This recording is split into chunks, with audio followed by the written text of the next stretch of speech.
Anyong Tinggu. Ako po'y muling nagbabalik sa aking YouTube channel na matagal nang naudlot. At ayun, natapos na rin ang journey ko sa Korea. Medyo bago ako umuwi ay naging critical ang kondisyon ko doon. Na-hospital ako, nadala sa ICU, na kuryente, na-revive. Ayun, buhay pa ako. Kaya thankful pa rin ako sa ating mahal na Panginoon dahil kahit ganun ang nangyari sa akin sa bansang Korea, ay nagpapasalamat pa rin ako dahil binigyan niya ulit ako ng panibagong buhay. Siguro may mga purpose pa sa akin ng Diyos kung bakit ako binuhay. At ngayon, nandito na ako sa Pilipinas para gumawa ulit ng panibagong journey ng buhay ko. Nandito ako sa mga Tarim, Pangasinan. Kung napapansin nyo, nandito ako sa may bahay kubo na kasalukuyan kong ginagawa.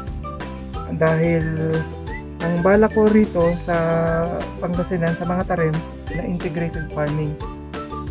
So ito po ay meron siyang 9 hektarya na i-develop ko for integrated farming. So ito yung bahagi lang ng 9 hektarya dito sa sa bundok. Located dito sa mga Tarim, Pangasinan.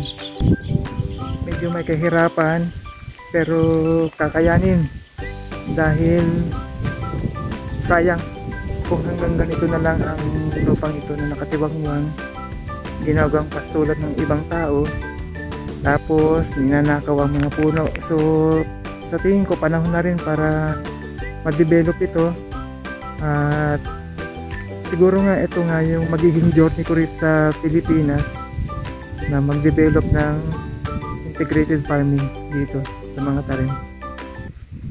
Dito ko sisimulan yung umpisa ng aking pagbablog dito sa Pilipinas. At huwag niyo pong kalimutan na ako po ay suportahan sa aking YouTube channel. At hanggang sa muli. Maraming salamat po. Annyeong!